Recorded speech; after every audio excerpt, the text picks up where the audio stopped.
It was a peaceful evening, and the sky above Earth glowed with a serene mix of twilight hues. People were busy with their lives, children playing in parks, workers heading home, and families preparing dinner. The tranquility was shattered by an event so shocking that it would change humanity forever. Without warning, a massive alien mothership, larger than any man-made structure, appeared in orbit. It blocked out the stars as it hovered ominously above Earth. The world froze. Every news channel, every device, every screen switched to the same image. The alien ship, it was sleek and metallic, with glowing blue patterns pulsing across its hull. The ship emitted a low, resonating hum that seemed to vibrate through the planet. Then came the message. A holographic figure appeared in the sky over major cities. It was a tall, insect-like being with glistening black exoskeleton armor. Its glowing red eyes radiated disdain as it addressed humanity. "We are the HFY Collective. You have been chosen for assimilation into our empire. Your compliance will ensure your survival. Resistance will not be tolerated." The voice was cold, devoid of empathy, and reverberated in a way that sent shivers down the spines of all who heard it. At first, there was silence, a stunned disbelief that paralyzed everyone. Then panic erupted. Cities descended into chaos as people ran for safety, though no one knew where safety could be found. Aboard the mothership, General Krall, the leader of the HFY fleet, observed Earth with a mixture of curiosity and contempt. To him, humans were nothing more than a primitive species, emotional, weak, and incapable of standing against the might of the collective. He smirked as he gave the order to demonstrate their power. Without warning, beams of bright, destructive energy shot down from the ship. One of Earth's greatest cities, Tokyo, was obliterated in moments. The beams vaporized buildings, bridges, and streets, leaving only smoldering craters in their wake. Millions were gone in an instant. The world watched in horror as the destruction played out live on every screen. In an underground bunker, Captain Elena Cole slammed her fist on the table as the broadcast ended. She was a decorated military leader, known for her sharp instincts and unshakable resolve.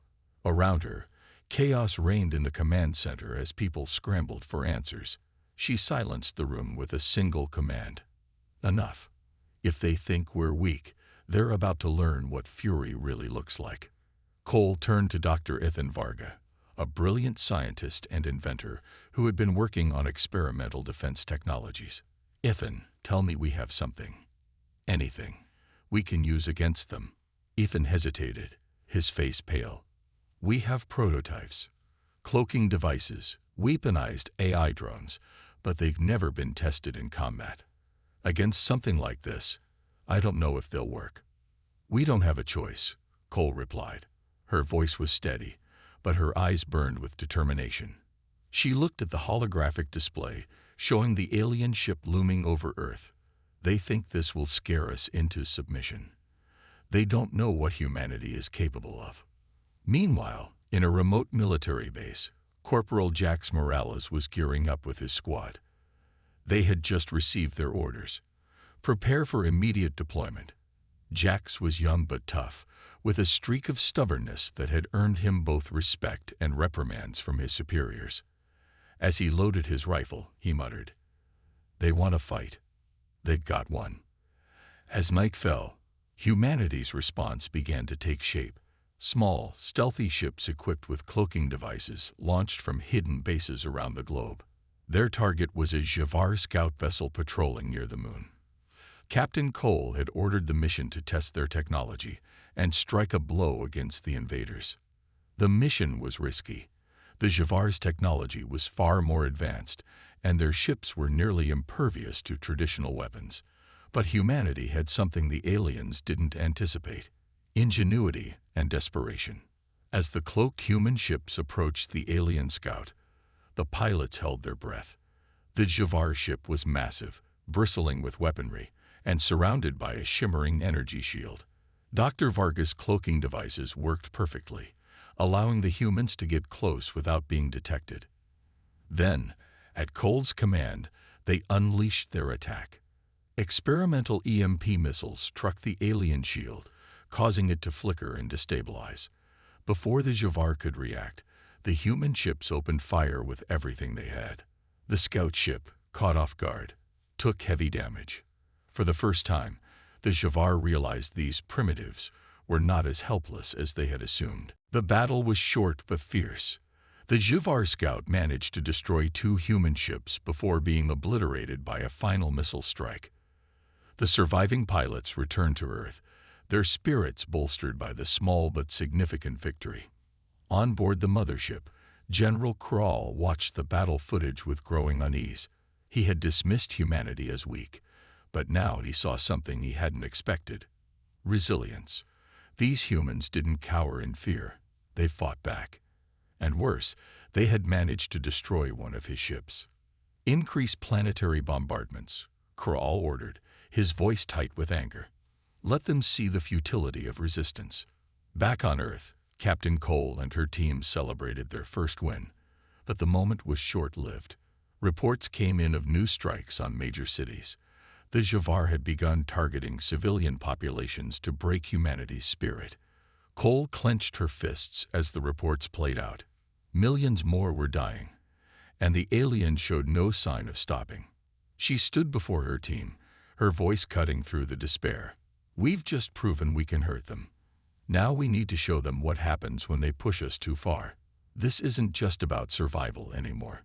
This is about sending a message. The room erupted into action as plans were made for the next phase of humanity's retaliation. Captain Cole knew the road ahead would be brutal, but she also knew one thing for certain: the Javar had underestimated them, and they were about to regret it. The world was still reeling from the devastating attacks when Captain Alina Cole gathered her team in the underground command center.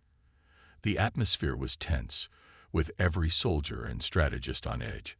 On the large holographic screen, the Javar mothership hovered ominously in orbit, a constant reminder of the enemy's overwhelming power. But Cole wasn't focused on fear. She was focused on the plan. "This isn't just a war," she began, her voice firm and steady, carrying across the room like a beacon of hope. "This is survival. If we don't fight back now, they'll wipe us out without a second thought. But if we hit them where it hurts, we can make them think twice about messing with us." Her words were met with grim nods and murmurs of agreement. Among the crowd stood Corporal Jax Morales, his jaw clenched as he tightened the straps on his gear. He had seen the destruction firsthand. Friends, families, entire neighborhoods reduced to ash in seconds. The fury burning inside him was mirrored in every face around him. Dr. Ethan Vargas stepped forward, a tablet in his hand. "We've identified a weak point," he said, pulling up a schematic of a smaller Javar scout vessel orbiting near the moon. "This ship isn't as heavily armed or shielded as their mothership. If we can destroy it, we'll send a message that we're not as helpless as they think. Plus, it'll give us critical intel on their technology."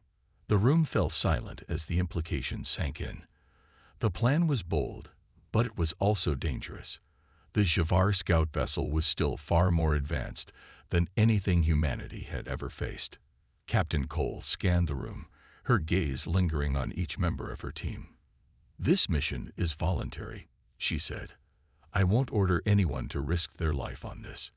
But if we don't take this chance, we may not get another." To no one's surprise, every hand in the room went up. Morales was among the first, his voice ringing out confidently. "We're in this together, Captain. Let's show them what we're made of." The plan came together quickly. A squadron of 6 stealth ships, each equipped with Dr. Vargas' experimental cloaking devices, would approach the scout vessel under cover of darkness. The goal was to hit the ship fast and hard, disabling it before it could call for reinforcements. Hours later, the squadron launched. The sleek black ships glided silently through space, their cloaking devices rendering them invisible to both radar and the naked eye. Inside one of the ships, Morales checked his weapons and exchanged a determined nod with his co-pilot. "We're going to make history tonight," he said, his voice filled with both resolve and a hint of nervous excitement. As they neared the scout vessel, The tension inside the ships was palpable. The alien vessel was enormous, its surface covered in glowing blue patterns that pulsed rhythmically. It seemed almost alive, a predator lurking in the voided space. The human pilots held their breath, knowing that one mistake could expose them to the enemy's superior firepower. Captain Cole's voice came over the comms, calm and steady. "Hold your positions. Wait for my signal." The squadron hovered just outside the alien ship's detection range, their engines humming softly. Time seemed to stretch endlessly as they waited, the only sound the faint beeping of their instruments. Finally, the signal came. "Now," Cole ordered, and the squadron sprang into action. The cloaked ships darted forward, their engines flaring to life as they closed the distance to the scout vessel. The first missile struck the ship's energy shield, sending ripples of light cascading across its surface. For a moment, it seemed the shield would hold, but then it flickered and collapsed under the concentrated assault. The humans unleashed everything they had. EMP missiles, railguns, and plasma cannons tore into the alien vessel, sending debris spiraling into the void. Inside the scout ship, HFY soldiers scrambled to respond, their calm arrogance replaced by frantic urgency. Alarms blared as the ship's systems began to fail. On board the lead human ship, Morales grinned as he watched a direct hit take out one of the alien ship's weapon arrays. "They're not so tough after all," he said, his voice crackling over the comms. But his confidence was short-lived. The scout vessel, though damaged, wasn't finished yet. Its remaining weapons came online, firing beams of searing energy that narrowly missed the human ships. One beam struck its target, obliterating one of the human vessels in an instant. The loss hit hard, but the squadron pressed on. Captain Cole's voice cut through the chaos. "Stay focused. We've got them on the ropes. Don't let up." Her determination was contagious, and the squadron redoubled their efforts. Dr. Varga's EMP missiles proved to be the turning point. A well-placed shot disabled the alien ship's power core, causing the vessel to shudder violently as explosions ripped through its hull. The humans had done the impossible. They had taken down a HFY ship. As the scout vessel disintegrated, the remaining human ships retreated, their cloaking devices reactivating to conceal their escape. Morales let out a breath he hadn't realized he was holding. "We did it," he said, a mix of relief and disbelief in his voice. Back on Earth, the news of the victory spread like wildfire. For the first time since the invasion began, there was hope. People cheered in the streets, their despair replaced by a renewed sense of purpose. Humanity wasn't defeated. Not yet. But aboard the HFY mothership, the mood was very different. General Krall reviewed the battle footage, his expression darkening with every passing moment. The humans' tactics had been crude, but effective. They had exploited weaknesses he hadn't even considered, and they had done it with technology that should have been laughably inferior. "These primitives are more resourceful than we thought," Krall admitted, though his tone was more angry than impressed. He turned to his officers, his red eyes glowing with a dangerous intensity. "Increase planetary bombardments. Show them the cost of defiance." As the HFY prepared their next move, Captain Cole and her team were already planning theirs. In the command center, she stood before her crew, her voice filled with unwavering resolve. "This was just the beginning," she said. "We've proven we can fight back.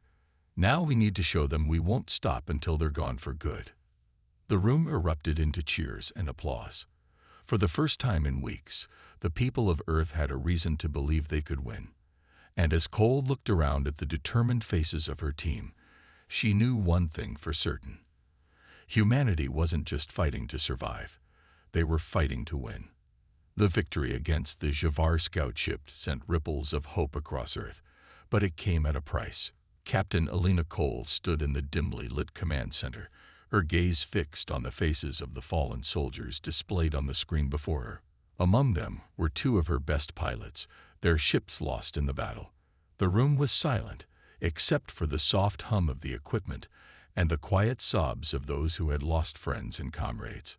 "We've struck a blow," Cole said finally, her voice steady but heavy with emotion. "But let's not fool ourselves.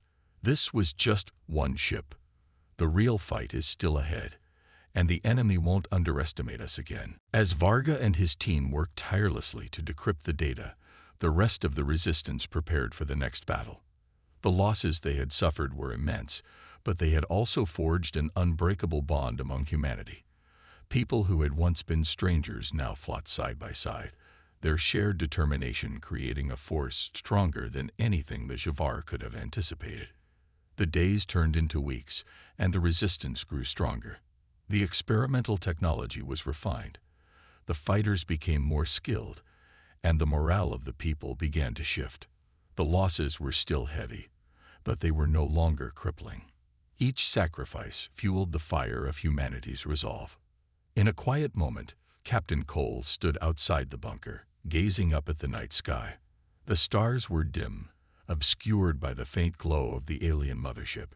She thought of the lives lost, the cities destroyed, and the families torn apart. But she also thought of the victories, small but significant, that had shown the Javar they weren't invincible. "This is our world," she whispered, her voice carrying into the stillness of the night. "And we're not giving it up without a fight." Inside the bunker, the hum of activity continued. The decrypted data was beginning to yield results, and plans for the next major offensive were taking shape. The fight was far from over, but humanity had found its footing. The losses they had suffered only served to strengthen their resolve, and the Javar were about to learn that there was no force in the galaxy more dangerous than a united Earth. In the dim glow of the underground command center, the air was thick with tension. Captain Elena Cole stood at the head of the room, her sharp gaze fixed on the holographic display of the Javar mothership. It loomed in orbit like an unmovable fortress, its sleek, alien design pulsating with energy. Around her, engineers, strategists, and soldiers worked tirelessly, the hum of activity underscoring the gravity of the moment. Dr. Ethan Varga, exhausted but triumphant, stepped forward, clutching a tablet. "We've done it," he announced, his voice carrying above the low buzz of conversation.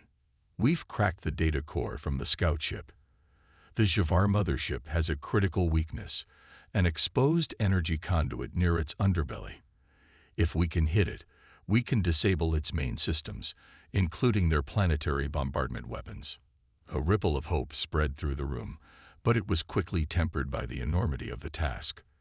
The mothership was surrounded by smaller defense vessels, its shields impenetrable under normal circumstances. Getting close enough to strike the conduit would be a near-suicidal mission. Captain Cole didn't flinch. "If that's our chance, we take it," she said firmly. "We've lost too much already to let this opportunity slip away. But we need a plan that doesn't waste lives needlessly." Corporal Jax Morales, standing by the wall with arms crossed, stepped forward. "We hit them with everything we've got. Decoy teams to draw their fire, cloaked ships to get in close, and a strike team to deliver the payload." "Risky," Cole replied, meeting his gaze, "but effective if we execute it right." Varga adjusted his glasses and added, "We've modified the EMP missiles. If we can get them inside the conduit, they'll cause a chain reaction that will overload their systems. It won't destroy the mothership, but it'll leave them vulnerable." Cole nodded. "Good. We'll call this Operation Blindside. Let's move." The preparations began immediately. Across hidden bases and bunkers, humanity's remaining resources were mobilized. Engineers worked day and night to prepare the cloaked ships, loading them with the modified missiles. Pilots trained relentlessly, running simulations of the mothership assault. Amid the flurry of activity, Morales found a quiet moment with Dr. Varga. "You ever think we'd be doing this?" he asked, leaning against a workbench cluttered with alien tech. Varga gave a tired chuckle. "I was a scientist, Jax. My job was to study stars, not fight aliens. But now, this isn't just about survival. It's about proving that we belong in this galaxy." Morales nodded, a grim smile on his face. "Damn right we do." As the day of the operation approached, Cole gathered the strike teams for a final briefing. The holographic display showed the mothership and the surrounding defenses. "This is the heart of their operation," she said. "If we can take it down, we cut off their ability to bomb our cities. We give Earth a fighting chance. This is our moment. Let's make it count." The operation began under the cover of darkness, Earth's shadow masking the movement of the human fleet. The decoy teams struck first, launching a barrage of missiles at the Javar defense vessels.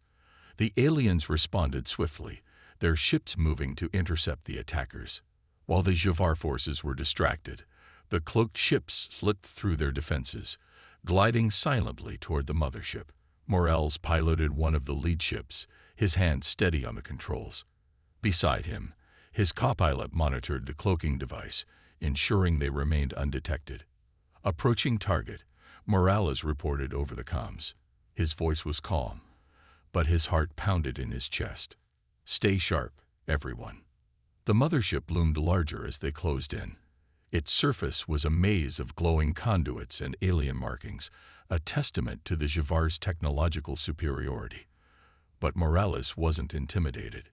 He focused on the mission, guiding his ship toward the exposed conduit identified in Varga's analysis. Just as they reached the target, the unexpected happened. A pulse of energy surged from the mothership, disrupting the cloaking devices. The human ships flickered into view, their presence now exposed. "Targets acquired," came a cold, mechanical voice from the mothership. The Javar's weapons came to life, beams of energy slicing through the darkness. One of the cloaked ships was hit, exploding in a burst of fire and debris. "Stay on course," Cole's voice rang out over the comms. "We've come too far to turn back now." Morales gritted his teeth, weaving his ship through the chaos. "Almost there," he muttered. "Just a little closer." The conduit came into view, a glowing nexus of energy that pulsed with alien power. Morales armed the EMP missile, his finger hovering over the launch button. "Target locked," his co-pilot confirmed. "Firing now," Morales shouted, pressing the button. The missile shot forward, a streak of light heading straight for the conduit. The moment it hit, the effect was immediate. The conduit erupted in a brilliant explosion, sending shockwaves through the mothership.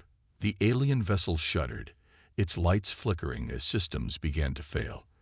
The defense vessels faltered, their coordination disrupted as the mothership's control weakened. "We did it," Morales exclaimed, a grin breaking across his face. But the victory was short-lived. The mothership, though crippled, still had enough power to retaliate. Its weapons fired blindly, targeting the retreating human ships.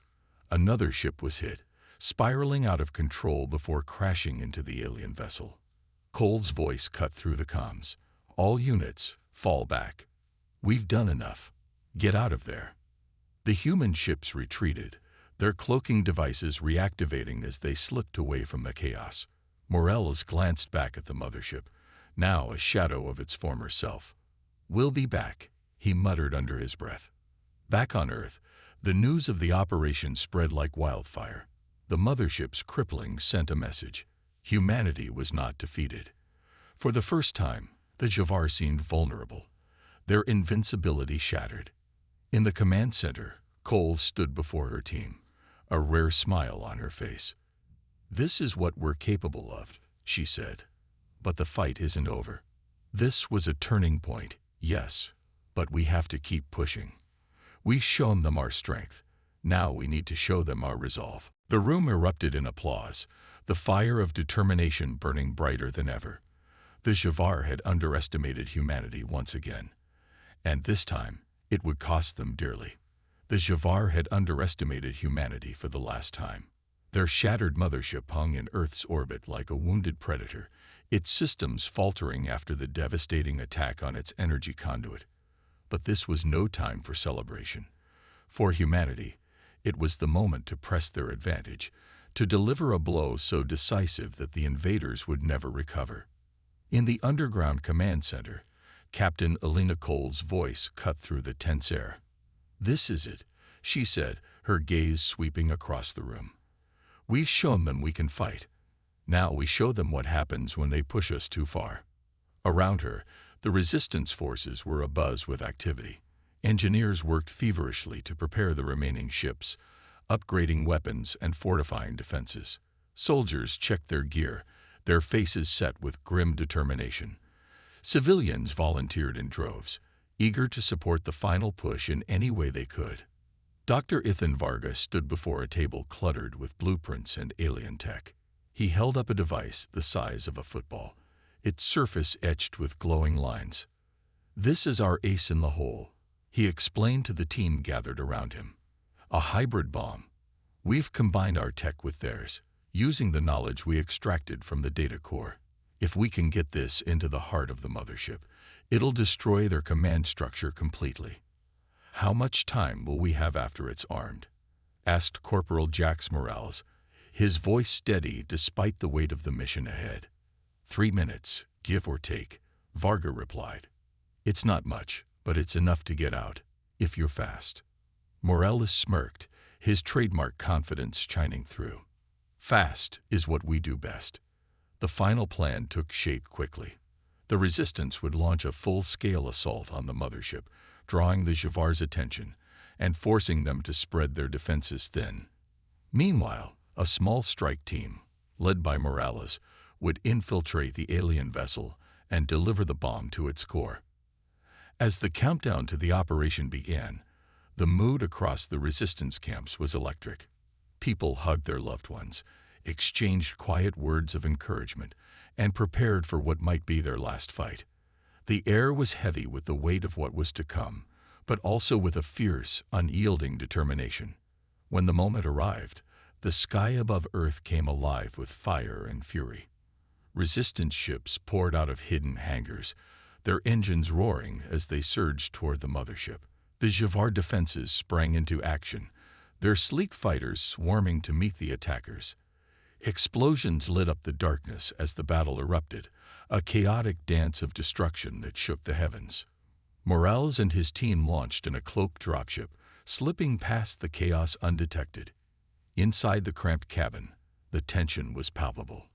Each member of the team knew the stakes, and the odds were far from in their favor.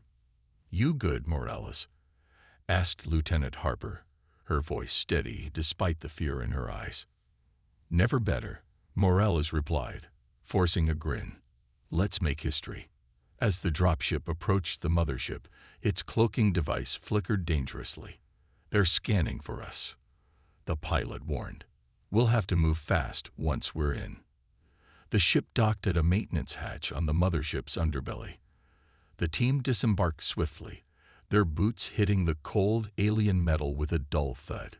Inside, the corridors were eerily silent, the walls glowing faintly with an otherworldly light. "Move out," Morales ordered, his voice low but firm. The team advanced through the twisting passages, guided by a holographic map Varga had uploaded to their devices. Meanwhile, outside the mothership, the battle raged on.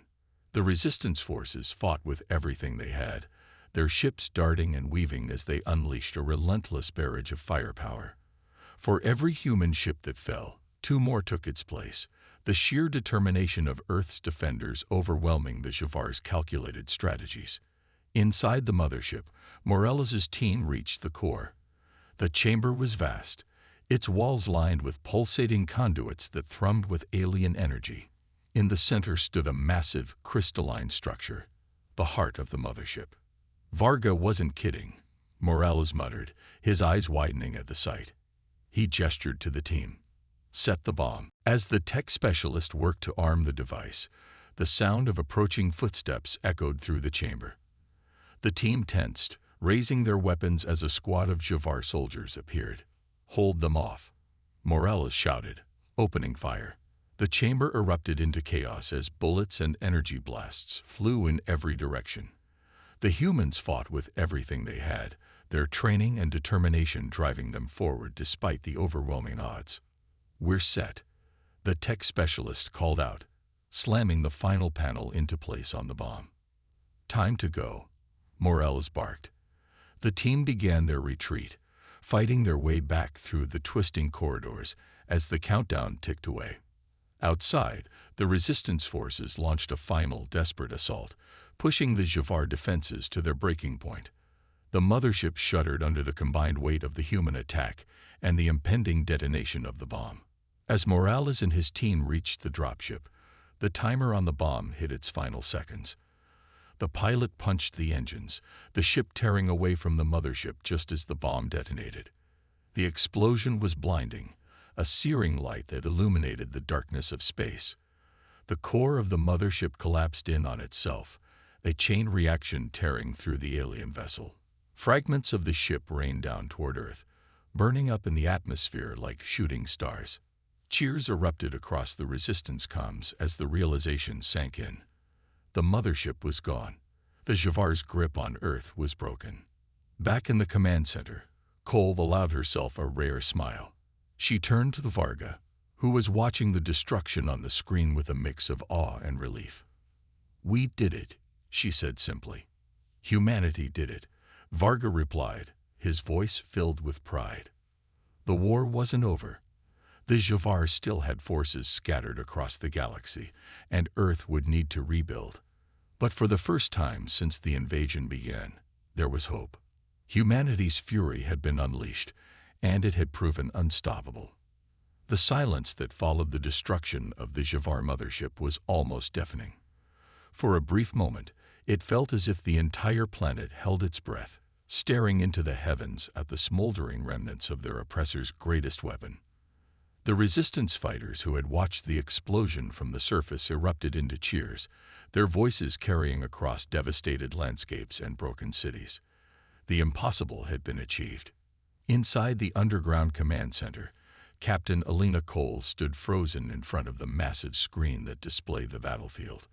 The holographic image of the Javar mothership flickered, then vanished, leaving only the scattered blips of retreating alien vessels. She allowed herself a deep breath, her shoulders finally easing from the tension they had carried for weeks.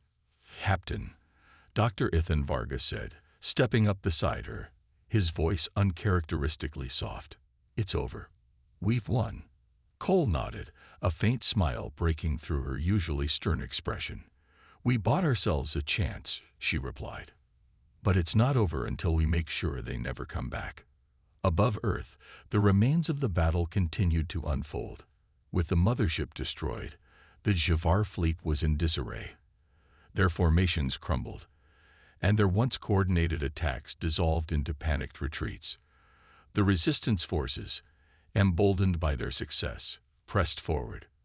Fighter ships pursued the fleeing aliens, and ground forces took advantage of the disruption to reclaim key territories. In one of the resistance dropships, Jax Morales leaned back in his seat, exhausted but alive. His team had barely escaped the mothership before the bomb detonated, the shockwave rocking their ship as they fled. Now, he stared out the viewport, watching the glowing streaks of retreating Javar vessels. "You did it, Morales," Lieutenant Harper said from the seat beside him. Her voice carried a mix of pride and relief. "We all did," Morales replied, his gaze still fixed on the retreating aliens. "But it's not just about surviving. It's about sending a message." The message was clear. Humanity was no longer a helpless species. They had fought back against an enemy far more advanced and emerged victorious. Across the globe, people who had hidden in fear for months now stepped out of their shelters, staring at the sky with hope for the first time in years. In the ruins of New York City, a group of survivors gathered in what remained of Central Park. They had watched the battle unfold on a salvaged screen, their cheers echoing through the broken streets when the mothership exploded. Among them, a young girl held her father's hand tightly. "Does this mean it's over?" she asked, her wide eyes reflecting the glow of the retreating ships. Her father knelt down, his voice trembling with emotion. "It means we have a future again," he said. The resistance wasted no time consolidating their victory. Captain Cole called for an emergency summit of Earth's remaining leaders, scientists, and military strategists. They convened in an underground chamber, the walls still bearing the marks of hastily constructed fortifications. We have a window of opportunity, Cole began, her voice commanding the room's attention. The Javar are retreating, but they're not gone. If we don't act now, they'll regroup, and the next wave will be worse. Dr. Varga stepped forward, his expression resolute. We've learned a lot from their technology, he said, and we can use it to our advantage. We've already started reverse engineering their cloaking devices and weapons. If we act quickly, we can build a defense network that will ensure Earth is never vulnerable again. The room buzzed with agreement. Plans were drawn up for a planetary defense grid, combining humanity's ingenuity with the Javar's stolen technology. Factories that had once produced weapons of war were repurposed to build satellites, drones, and orbital stations. Morales and his team, now hailed as heroes, were sent on missions to recover and secure Javar technology left behind on battlefields. Each piece of alien tech was a puzzle piece, a step toward ensuring humanity's survival. As the weeks passed, the scars of the invasion remained, but so did the spirit of resilience that had carried humanity through its darkest days. Cities began to rebuild, powered by the energy of countless volunteers who refused to let their home remain in ruins. Communities came together, sharing resources and stories of their survival. In the rebuilt Resistance Command Center, Cole stood with Varga, watching a monitor displaying Earth's surface. The grid of defense satellites was nearly complete, their positions marked with glowing dots on the screen. "You've done good work, Ethan," Cole said, her tone softer than usual. "We all have," Varga replied. "But it's not just about survival anymore. It's about proving that we're worthy of being part of something bigger. The Javar thought they could wipe us out, but we've shown them we're stronger than they ever imagined." The final piece of the defense grid was launched a month after the mothership's destruction. It was a momentous occasion, broadcast across the globe. People gathered in parks, streets, and homes to watch as the satellite rose into orbit, its purpose a symbol of humanity's resilience and unity. As the satellite settled into position, the system came online, creating an invisible shield around the planet. The crowd erupted into cheers, their voices carrying a mix of relief and pride. For the first time in years, they could look to the future without fear. In the days that followed, a strange silence fell over Earth. The Javar, once a constant threat, had disappeared entirely. Their ships had retreated beyond the solar system, their transmissions silent. Some wondered if they were regrouping, planning their next move. Others believed they had been so thoroughly defeated that they would never return. For Captain Cole, the answer didn't matter. "Let them come," she said during a broadcast to the planet. "We're ready now, and if they think humanity will ever bow again, they're welcome to try." Her words became a rallying cry, a testament to the unbreakable spirit of a species that had risen from the brink of extinction. Across Earth, people carried on, rebuilding their lives and looking to the stars not with fear, but with curiosity and determination. Humanity had faced the fury of an alien empire and emerged victorious. And as they stood together, stronger and more united than ever, they knew one thing for certain: this was only the beginning.